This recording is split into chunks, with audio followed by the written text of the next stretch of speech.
wasn't happy, that's for sure. We lost a whole lot in the 60 foot. I mean, I'm gonna be honest, I'm pretty sure that I'm an idiot and I left in second. Not on purpose. And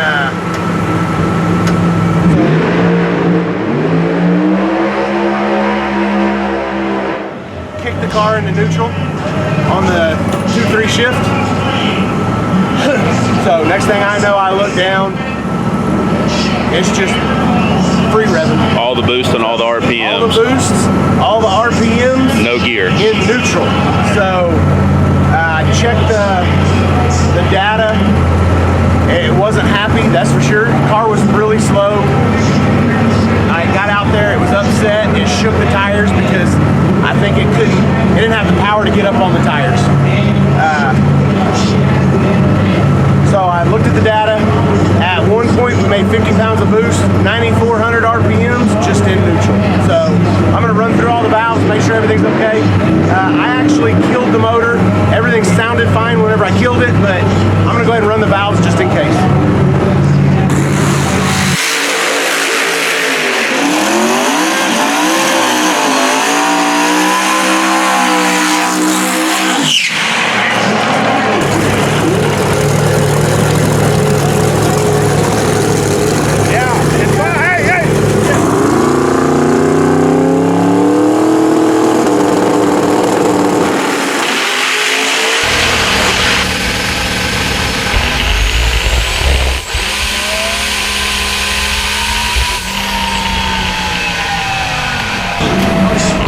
You finally got to pull those things. Yeah, it's the first time we pulled these shoes. So, I mean, it wasn't the greatest thing ever, but whenever you've been struggling like we have been all day, I'll take it. We still pedaled it. Man, tire was on fire out of the hole. I don't know, it's just got a lot of wheel speed. Now I'm kind of rethinking the bar change that we made. We took a whole lot of bite out of the car. It's real nose light. Heavy in the back, light in the front. And we got a lot of bite from racing on the street. So, out here on the track, as soon as we let off the button, the car hits the wheelie bars and it rides the wheelie bars. Today, basically, it's rode the wheelie bars until we lifted from almost hitting the wall. So we decided to take some bite out of the car. Maybe it wouldn't try to pull so hard to the left, and it worked. We put a little bit more rear steer in the car, and the car actually went straight this last time. The tire was pretty hot.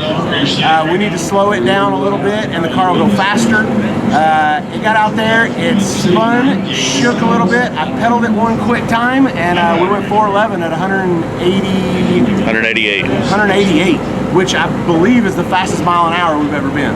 Yep. So the car's definitely making power. We only made 49 pounds of boost, I think, on that pass. So we got a whole lot left, but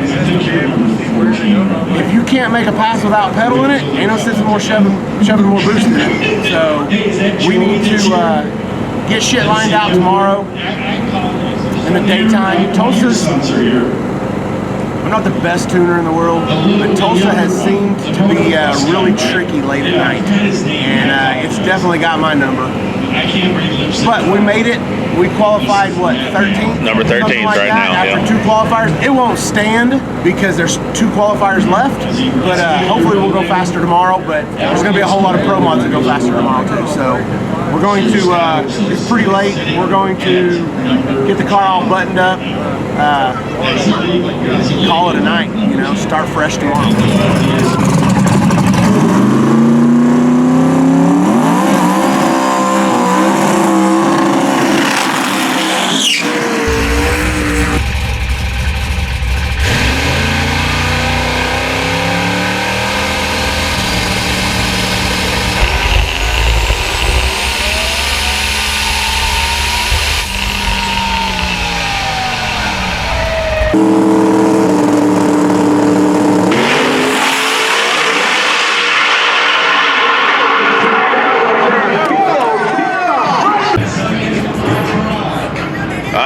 Getting a little faster.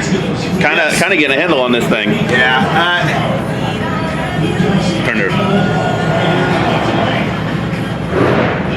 I mean, we went 404 at 192. It's a lot more mile an hour than we've ever been, but we've been faster ET, but it was the slowest 60 foot it's the slowest 60 foot I've ever had in the car. So we obviously, when we made the bar change and took the bite out of the car, it probably wasn't the right move. So ever since we did it, we've been second guessing ourselves. And you know, when we don't have a team of people and we're not smart enough to know exactly what to do, that means when you're like us, you have to make bad decisions to know the right decisions. And we feel like we made a bad decision. Ever since we took the bite out of the car, our G meters tanked. We got a lot of wheel speed, and our 60 foots are just steady going down. The slowest 60 foot we've ever had in the car is a 109, you know, and on one of the fastest passes we've ever made, we just went 110 or 110. So we went ahead and split the difference. We put a little bite back in the car. We're gonna lower the air pressure just a little bit, and we're gonna try a few things. When you're dumb like us and you don't know the right moves to make, you gotta always be trying things. So we do a lot of learning from our own mistakes. We do a whole lot of learning from our own mistakes. Like I've said before, we don't have a team of guys who are really good at this, so we just kind of stumble around and try to figure it out ourselves. So we do understand that somebody smarter than us could come in and go way faster with this car. The potential that this car has is out of control. So when a couple of dummies like us can go as fast as what we're going, then that just shows the potential for the car. We'll eventually get there. It may take us 10 passes to do what it'd take a smart person 3 passes to do, but you know, that's part of it. You know, we've always been proud about doing, you know, at least making the car go down and making the trip ourselves. It seems like every time we get to the track, we're fighting the car going left. So then 2-3 passes later, we get the car going straight, and then we go from there. So we made a bar change, and we probably didn't take half the bite, put half the bite back in it that we took away, but we definitely added a little bit back. So hopefully it won't paddle the tire and spin into shake like it has been doing the last couple of passes, and we'll see if we can't go faster. Even if we had the 60 foot that this car normally runs, 103, 104, then you know, that's a mid 90 pass all day long. So if we can get our 60 foot back to where it goes and even leave the big end alone, which we didn't do, the car should go faster. So we got one more qualifier. One more. And then we either make it into the big show or we'll have the opportunity to run into Slammers class. There's still a lot of fast cars in this Pro Mod that aren't qualified, and I do believe that the bump is like a 92, 94, 392, 394, something like that. So chances of us making it in is slim whenever there's fast Pro Mods that haven't made it in yet. But there is a second chance Slammers class, and we'll run that class if we don't make this one. So we're still going to get testing, and that's what we look at this whole race as, is testing, opportunity to go faster, opportunity to learn, and that's what we need to do.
Well, not really the outcome that we had hoped for, but you know. I mean, the whole outcome of this race was to test, and that's what we did. So we tested, and we figured out that we're going about this deal all the wrong way. Everybody likes to see wheelies. They just don't win races. So anytime the wheels are still in the air at 500 feet out is never good, because even though we made 2 or 3 passes like that today and made it to the finish line, it's not consistent, and it shows it on that last pass. We have the hot rod, we had the tune-up to win that race. And you was driving this weekend. You cut some 00 lights. You went 000 one time. I went my first 000 light ever this weekend. I went a 001, a 006, 036, 034, you know, so yeah, we cut some good lights. We had a fast hot rod, we had good tune-ups, but consistency is going to kill us if we keep doing what we're doing right now. So if I can't steer the car at 500 feet out, it ain't going to work. So we're going to have to do some more testing and figure it out. We need to take the car home, leak it, compress it. We were pretty hard on it, you know, in those 6 passes this week. So I'm not upset. Everybody's like, oh, it sucks that you lost to Golden Kong. I don't care. It's anybody can say what they want about her. She's fast. She's a good driver. She's smart. And, you know, I'll admit, man, I'm a fan. You know, I hope to see her do well. So I'm a hater of a lot of things, but for some reason that's not one of them. No, you know, I mean, she might not be 405, but she's Oklahoma. Yep. You know, and I've always got along with her parents really well, and I don't have anything bad to say. It's a fast hot rod. They do well with the car. She's a smart driver, probably way smarter than any of us kids. You know, that kind of goes without saying. Yeah, look what happened to me. You know, we basically did what the Murder Nova does. We went out. We were real cool, but cool don't always win the race. We set the car down, took out the mile an hour and the ET cone, and lost. You know, we were neck and neck right there with her. I felt like it was my race, but it didn't happen. You know, consistency is a big deal that we're gonna have to get better on. What do you guys do? 10 chassis